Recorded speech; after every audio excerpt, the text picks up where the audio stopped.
Yes, magically delicious. That's it. Derek is magically delicious. You had stood there staring for only a second, but the newcomer noticed your presence quickly. He jumped right to his feet, jogged across the street, and stuck out his hand for you to shake.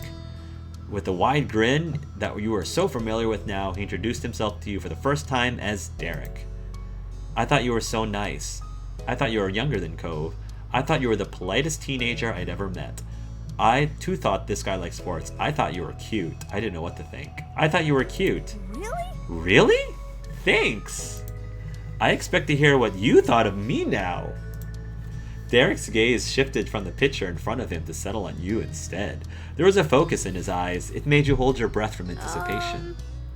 I thought you were cute too.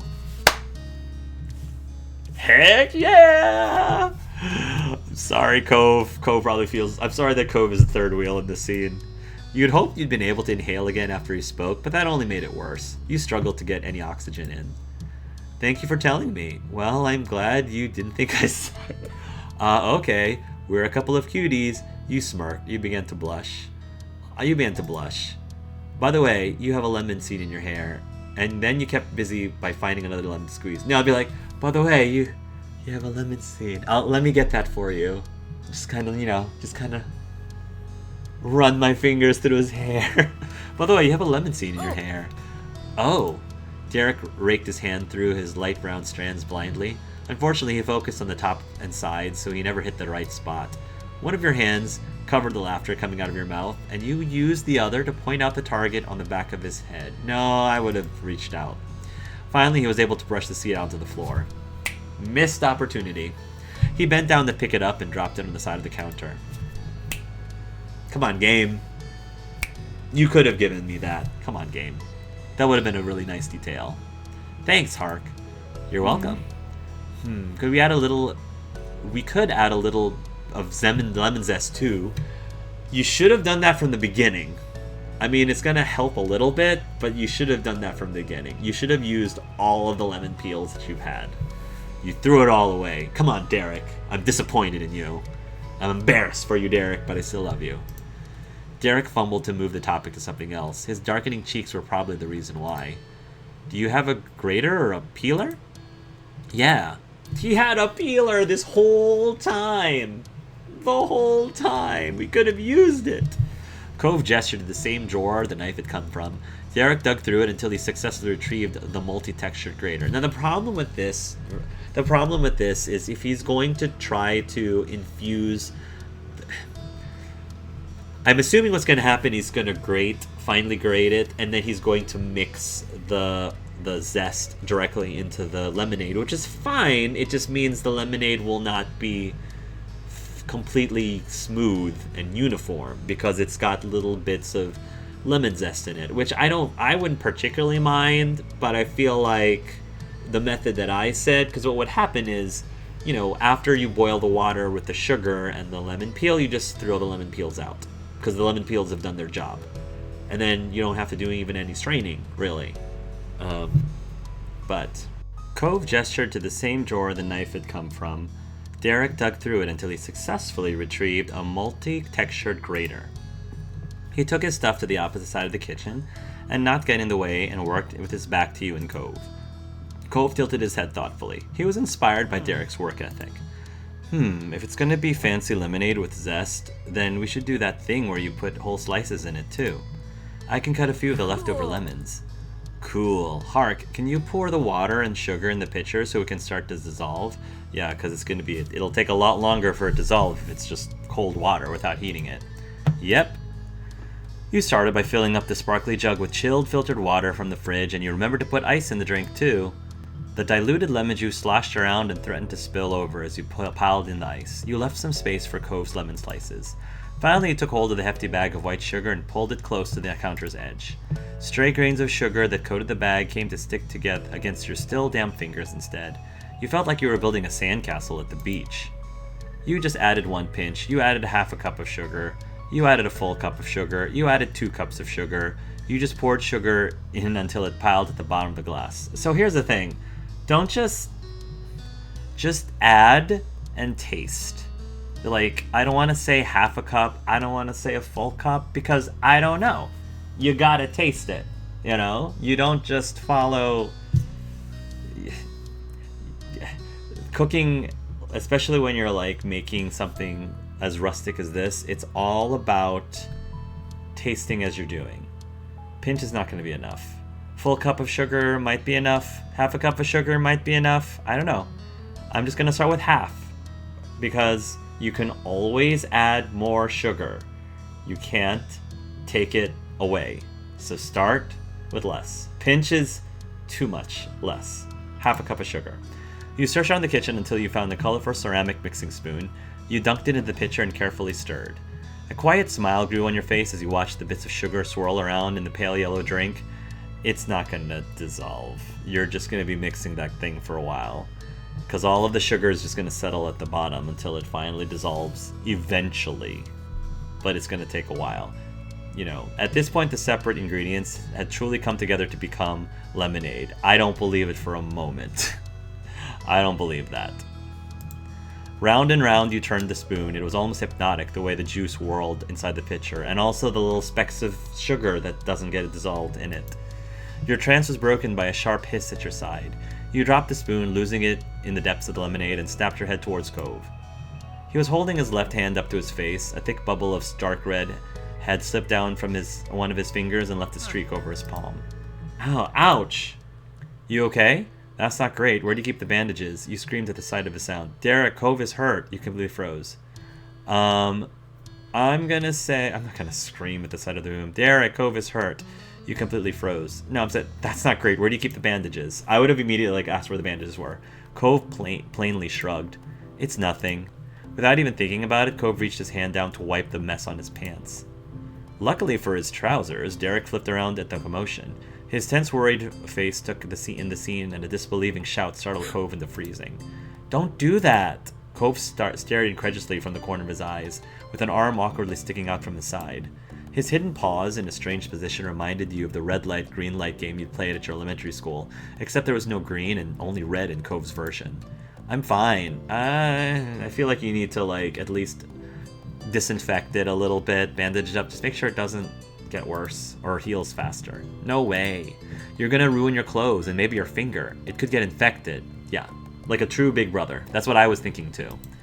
Derek stretched his arms high to grasp the taller teen by his shoulders. He stepped backwards, getting Cove to move with him.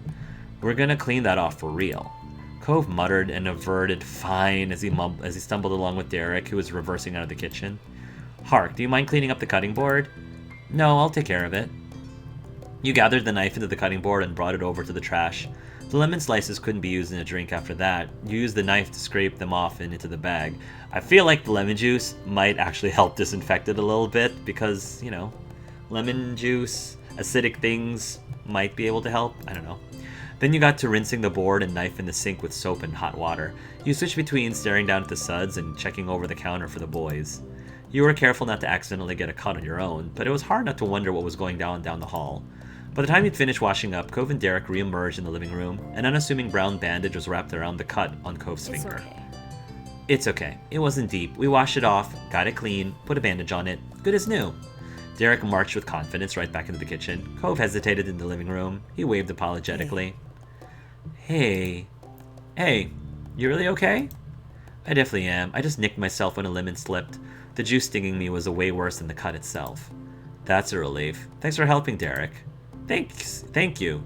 Thank you too. It's cleaner in here. He held his hand up to you for a high five. It had been washed clean of the lemon juice that coated it before. You slapped his hand. You gave a nod instead. No, I slapped his hand. You swung your palm forward and clapped Derek back. He pumped his arms enthusiastically as a follow-up. Cove walked over to join the two of you, smiling ruefully. Thanks for caring. Always, man. Now what? Well? He took a second to look between you and Cove as he puzzled out a next step, and then he beamed. Let's try our lemonade. It doesn't need the slices or the zest. Derek gave an exaggerated wave across the front of his chest, blowing the whole thing off. Cove eagerly supported the sentiment. He was more than ready to put the prior incident behind him. Yeah, lemonade doesn't need to be fancy. It's lemonade. But it doesn't have to be fancy, but it still needs to taste delicious. So that's the only thing. It needs to taste delicious. That looks better than I think it should, but that's cool. Derek nodded twice as he strained to lift a nearly full pitcher. He had to balance on his tiptoes to pour the juice into the set of 3 glasses that had been put out earlier. There is no way, like, natural lemonade, the way that they did it, would be that yellow. No way it would have been that yellow. It's a real homemade lemonade would be a bit clearer than that unless you added something to it. If Derek noticed there was a spoon clattering around in there, he pretended that he didn't. Thank you. I'm good. Okay then. You took a glass for a taste. You passed on lemonade. I'll say... you took a glass for a taste. At the same time, Cove, and Derek tipped their cups and took full gulps of the drink. I would taste it to adjust. They savored the taste and you watched as their reactions formed. Cove's brows lifted in surprise and his eyelashes fluttered. Derek hummed while wiping his mouth. This is better than I thought we'd be able to do. It's real lemony. Derek gave a thumbs up to that. Good job, team. You gladly joined them in taking a sip, enjoying every drop of your hard work. It was absolutely refreshing. Cove chugged the rest of his drink, then placed the empty cup down firmly. His enthusiasm was continuing to rise. Let's fill the water balloons, not with lemonade. Slowly, cautiously, Derek questioned Cove's plan. We didn't even use the umbrellas. I bought all those umbrellas for nothing? Come on, y'all. Slowly, cautiously, Derek questioned Cove's plan. He didn't want to ruin things, but expressing concern was more important. Will you really be alright in a water balloon fight with your finger and stuff? Cove remained relaxed in the face of Derek's worry. He wasn't going to bring the mood down after the commotion he just caused. He responded to the inquiry by sickly pulling out the big gun. Your neighbor smirked as he held up his left arm over his chest, showing the full length of the jagged, pale scar that marked him. I've had worse. Derek's eyes widened, his mouth was stuck hanging open. Derek could only imagine that what Cove had gone through to get an injury with such a lasting impact, but if Cove Holden said he could manage a cut, he could manage that cut. Whoa, you're pretty tough after all. The compliment had Cove preening. He caressed his trusty scar and giggled childishly. Yeah, you win that round, Cove. Alright, let's do it. Nothing else needed to be said. The 3 of you busted open the baggie of water balloons, pushed the tools of your lemonade production aside, and got to work on another summer group project. You stretched the open end of water balloon over the faucet. The plastic fit snugly around the silver spout. You still kept your hands on it to make certain the balloon didn't pop off and shoot a stream into your face like a busted water fountain. Derek flipped the handle up for you, and the first saggy balloon rapidly expanded. Out of the bag, the balloon was dark emerald color, but in only a few seconds the bloated sack of water had stretched so thin, the green had become almost translucent. It was as pale as Cove's hair. Before it was pushed beyond its limit, Derek turned the faucet off again. You carefully pinched the strained top of your perfectly plump toy and then harvested it off the silver vine. Cove reached out for it as he intended to tie the balloons while you and Derek continued filling. Derek looked between the balloon and Cove's hand and called time out. He'd been a little overeager to get involved and realized in that moment that their team arrangement wasn't the most efficient. He requested to switch positions with Cove. Cove rolled his eyes but couldn't argue. His bandage could easily be yanked right off by the taut loops of plastic that formed around the fingers while tying them. That's really smart, Derek. Your optimized party got back into action with your hooking balloons into place. Cove handling water distribution and Derek sealing the deal with a knot. Soon you had a couple of dozen shiny water balloons overflowing in the sink basin. Cove pushed off from the counter at ease silently. He disappeared from the kitchen and left you and Derek wondering. He went down the hall into his bedroom. He was only gone for a minute before stepping back into the hall with a pure white, hole-speckled laundry basket. The point of that was obvious, but his choice of bin did get a bit of ribbing from Derek. Did you dump your clothes on the floor for that? Yeah, they were really dirty. Oh. Derek blinked. He hadn't expected that to be true or for Cove to be so straightforward about it.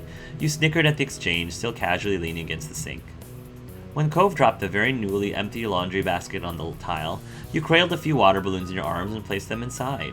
Cove and Derek joined in with the transfer. Eventually, every water balloon had safely made it into the basket. Nice! Nice work! Derek and Cove each took one side and lifted, while you helped steer by grabbing the back end. Moving as one, the 3 of you shuffled out of the kitchen and through the living room to take your treasure chest of jiggly jewels into the neighborhood. They're jiggly jewels. Oh boy. The door was opened, the drop from the curb to the street was overcome, and you successfully placed the laundry basket in the center of the empty road. Your poor lemonade stall might have suffered from the lack of traffic, but that was perfect for your current activity. No civilians were likely to get caught in the crossfire of the coming battle. Well, we're here.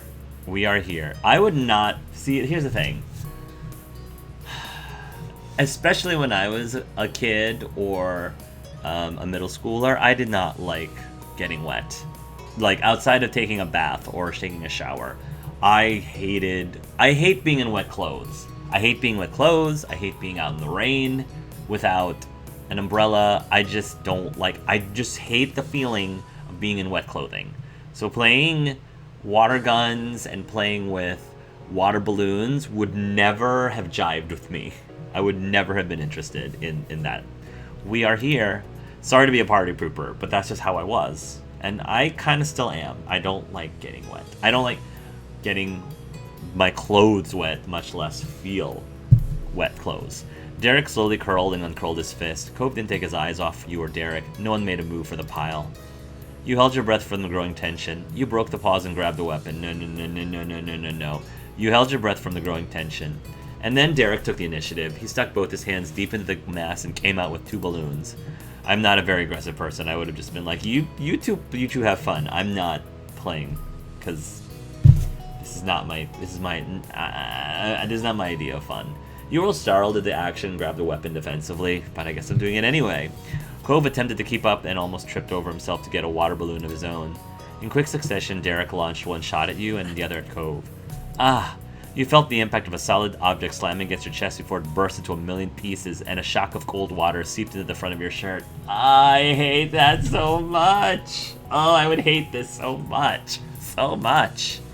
Cove was left sputtering, and with a dark stain at the lower edge of his top, he took the hit off and chucked the balloon directly at Derek in return. It exploded against his right shoulder. No one was dry anymore, and no one was safe. The war was on. You threw yours at Derek. You threw yours at Cove. You ran to put distance between you and them. Yeah. I ran to put distance between you and them.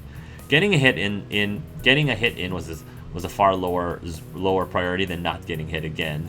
You hightailed it out of the danger zone with your water balloon in hand. The 2 boys dug into the pile yet again to restock their supplies.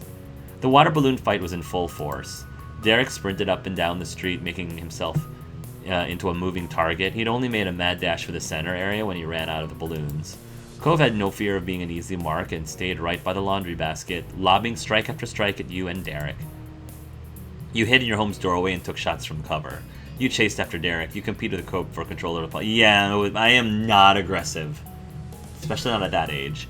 You hid in your home's doorway and took shots from the corner. That's the wall. This is why I would never be Gryffindor. Gryffindor is like... I am not a brave person. At all. The walls of your family household proved to be a perfect line of defense. You rarely had the chance to get a balloon and throw it, but the boys almost never got a clear shot at you.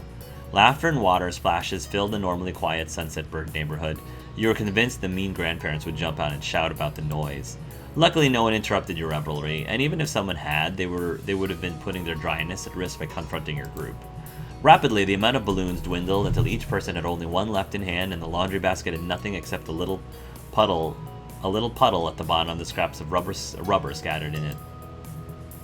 Arms were held high in the air. They still look crazy dry, though. No, they're wet. No. No, good job. They actually are wet. Arms were held high in the air, taking aim, and eyes shifted from one option to the other. Derek wound his hand further back. Cove and you couldn't take your eyes off him. Your teeth gritted as you tried desperately to calculate where the balloon would fly. Would it be Cove or you? However, Derek chose neither. He launched it straight up in the air. It reached an impressive height, and you could barely see the speck of yellow against the vast blue sky. Until it inevitably sailed down and smacked against the tarmac. Derek broke into more snickers, the exact moment the balloon broke into 1,000 drops of water. He was the only one amused by the stunt. Cove's smile bent, and he opened his fingers so that his balloon dropped harmlessly to the ground. Cove didn't pick it back up. Instead, he brutally brought his foot against his own weapon and decimated it under his heel. A jovial truce had been formed between the two. You threw yours in the air too. You stepped on the balloon too. You broke it against your head. You threw it at Derek. You threw it at Cove. I would not throw it at these 3. You threw yours in the air too.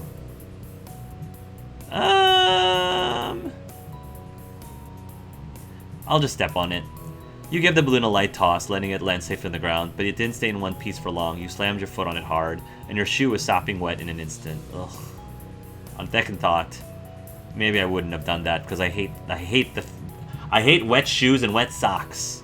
You throw yours in the air too. Your grip on the balloon shifted, and you made an underhand toss to send it flying straight up. Derek clapped as it rose and cheered when it fell.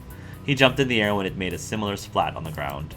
That was how the grandest battle your neighborhood had likely ever seen came to an end. You were all dripping wet and out of breath, and you couldn't be happier. Oh no, I would have been miserable. Absolutely miserable. So, this would not have been fun for me. I'm sorry. I hate to be a sourpuss, but this would not. I would have been so uncomfortable, so hating. I would have hated this activity. Derek rubbed his hands together in satisfaction before crouching to the ground to start collecting tiny bits of water balloon debris. Cove strolled around to gather the confetti-like trash on his own accord as well. There didn't have to be a discussion. Derek and Cove had that quality in common, a distaste for litter. He appreciated that about both of them and joined in to help pick up the pieces off the ground. See, that's the other part, is I would hate to have to clean up after myself because, there's a lot of balloon pieces on the floor. Like that to me wouldn't be fun, but it's something we have to do. We have to do for the, environment-wise. You quietly wandered around, filling your fists with the rubbery remains as the sun crept behind the condo roofs. Your shadows grew longer in the waning light. You felt the damp cling of your clothes more accurately as the excitement died down. Your team managed to finish cleaning before night had completely fallen. All the trash was dumped into a tall green trash can at the side of Cove's house. With all that remained of the carnage being a few drying watermarks spotting the street, your group had returned to the state you'd originally started in, directionless relaxation. Cove had been perfectly willing to return to his house while still wet, and scrounge up fresh glasses of lemonade, plus he had your little umbrellas tucked under his arm. It was a struggle to balance it all. But Cove took one for the team as someone who actually lived there. You and Derek didn't have to go in and make a mess of the Holden home, though you imagined Cove's dad wouldn't have cared. He passed a drink to you and one to Derek, then used his free hand to flip the laundry basket over. It was less flimsy than it looked because Cove sat on it and didn't buckle at all. Derek politely passed on the seat Cove provided. He remained standing while shifting his weight from one foot to the other. You sat on the ground. You sat on the basket with Cove. You stood around near Derek. That's where you would be the most comfortable. Derek welcomed you to the standing session of the grin. Cove quietly took a sip of his lemonade. Derek circled the top of his glass with the tip of his one finger, watching Cove. Right? How's your hand? Cove savored another taste of the drink, let out a refreshed sigh, and then answered. It's still fine. Cool. The ritual of checking on him was complete, and Derek could only chuckle bashfully over his habit. Cove smiled over the rim of his cup. There was comfort in knowing Derek would always care. Before enjoying the rest of the lemonade, Cove remembered to anoint his cup with one of the mini tropical umbrellas. Derek and you both got your own from the box. You got to have pretty fancy lemonade after all. The air was warm enough to be comfortable even with your wet clothes. Fat chance of that happening for me. Lemonade, little umbrellas, and good company. That was what days like these are for. It couldn't get much better. Cove agreed contentedly, without you even having to say so. Summer really is the best season. I think so too. I actually would much prefer spring, either late spring or early fall. That's what I would prefer. Me 3, I was just thinking about that. It's okay, I guess. Summer is the worst of them. It's only the best because of school vacation. It wins by default. You simply shrugged. It's okay, I guess. I was just thinking about that. Me 3. No, I'm gonna say... it's okay, I guess. It's way better than okay. A gentle expression rested on Derek's face as he spoke softly. It'd be nice if things could be like this all the time, huh? I just don't like it when it's swelteringly hot. If it's so swelteringly hot, then that's not like my jam. And no, I would not prefer to be in a balloon fight, a water balloon fight, if it's sweltering hot. Much rather have air conditioning. It'd be nice if things could be like this all the time, huh? But then Derek lifted his glass and spoke in mock outrage to the world at large. Why can't it always be summer break? I would hate that. Despite it being an obvious joke, Derek's words struck a chord with Cove. His total chill hardened into seriousness. I really like the change in seasons. The different change in seasons just keeps things more interesting for me. variety is the spice of life. He downed a second glass of lemonade and hopped onto his feet. I'm gonna go check on something. You should come, both of you. He considered that a sufficient offer because Cove simply walked back to the front of his house and left the empty glass at the side of the door. Derek's gaze followed his friend, and he lifted one brow. What are we gonna see? You'll see when we get there. You're probably gonna try to talk me out of it, so you don't need to know now. What? He almost dropped his cup. Derek twisted his head to track Cove's moves with his saucer-wide eyes. Or maybe Harkwood. This is gonna be trouble. Come on. Still completely confident, Cove strolled up to the road. Derek gulped, but not the lemonade. He pointed a panicked glance at you. We should go. All right. Derek hooked his open a hand through the side handle of the laundry basket. He jogged on his tiptoes over to Cove's condo. The bin bumped along against the street behind him. He flung it in front of him and left it there in the entry. He placed his half-empty lemonade by Cove's. You were right behind him. You dropped the little umbrellas into the laundry basket and completed a set of glasses by placing yours next to theirs. Okay, let's go. After another light jog, you caught up with Cove. He was going at a leisurely pace and smirked when he saw the two of you in the corner of his vision. I would have wanted to change the dry clothes so long ago. I would have been like, I need dry clothes. I cannot be hanging around in wet clothes. I don't care how hot it is. I don't care how hot it is. Hey. Hi. Together, you, Cove, and Derek left your neighborhood and returned to the main sidewalk that you took to reach the grocery store hours earlier. An exchange of glances between you and Derek was the only interaction you had during the walk. Cove kept his sun-kissed face forward and his mouth shut. Shopping wasn't on your neighbor's mind because that building was passed without acknowledgement. He was taking you further down the path. Only about a minute later, your progress was halted by a row of strikingly orange traffic cones and strings of droopy not-to-cross banners. Should we go around? No, we're here. Huh? Derek stalled. Cove, however, got onto his knees and in front of the blocked-off area. His eyes were glinting with intention. I saw this when we were leaving, but people were working on it. The concrete is still wet, and there's no one around now. Yet again, Cove had knocked a gasp out of Derek. You're not gonna mess it up, right? Cove didn't have to say anything to answer. He shared a coy smile, and that was enough. I would not want to mess up wet cement. Oh, Cove, that is really bad. Yeah, no. Cove, I would not want to do this. I would discourage you from doing this, too. A grin on Derek's face trembled, both from laughter, threatening to spill out, and the fear of getting in trouble. No, it's perfect. Why am I not surprised? Cove, you can't. Yep, it makes sense. Why didn't you say this before? You shook your head and sighed. You stared around nervously in case anyone caught you. I said, Cove, you can't. Except I can. Cove fearlessly stuck his finger into the muddy gray concrete. He slowly etched out a series of numbers. When he was done, the corner of the block had 2011 scribbled into it for all to see. He surveyed his work with pride while wiping his dirtied finger on the side of his pant leg. You wrote your... I hope they're not, forcing us to write anything. You wrote all three of your initials. You added Summer above Cove. You drew a heart. You drew a smiley face. You could only watch as Cove defaced the sidewalk. Yeah, I am not going to touch private property. I'm sorry. I am a big goody two shoes, and I would not have found this. I would not have been impressed. I would not have been impressed. This would be, if I was dating Cove, or had any sort of crush on Cove, this would be a turnoff. This would be a major turnoff, because I'm just no. You could only watch as Cove deface the sidewalk. He really couldn't be stopped when he wanted to do something. Derek stared hard at the soft, forbidden canvas and slowly crouched down. He paused, bit his lip, then ultimately pressed one finger to the tacky surface to leave a small print. Great, leave your fingerprints all over it, boys! He had left a sign of his presence there on that day, right along with Cove. Relief came to Derek's features once he'd finished. Hopefully it dries before anybody finds out. Yeah. The single word was only a whisper, but it was warm and pure. I'm surprised you did it, Derek. I'm surprised. So am I. I don't find that attractive, Derek. I don't at all. Sorry.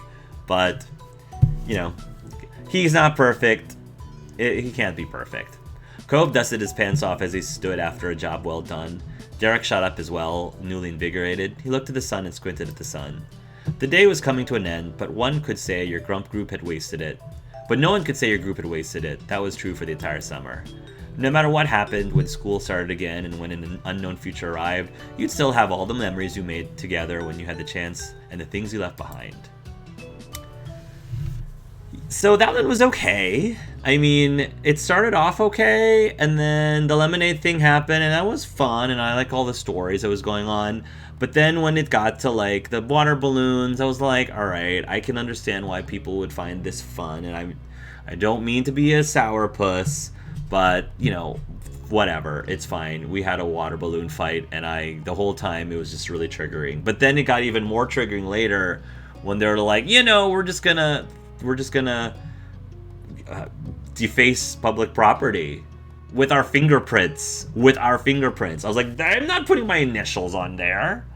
Yeah, so that was like, I wasn't really a fan of that either. So I guess between the three that I made, that was by far my least favorite.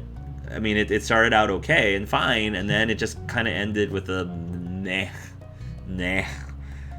didn't really set well with me. I hope Responsible is more responsible, honestly.